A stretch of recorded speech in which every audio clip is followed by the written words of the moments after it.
మాట పలుకు తెలియనిది మాటున ఉండే మూగమది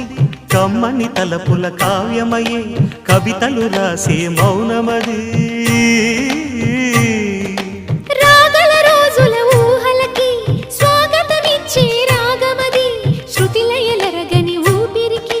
స్వరములు కూర్చే గానమది ఋతువుల రంగులు మార్చేది కల్పన కలిగిన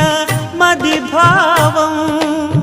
బ్రతుకును పాటగా మలిచేది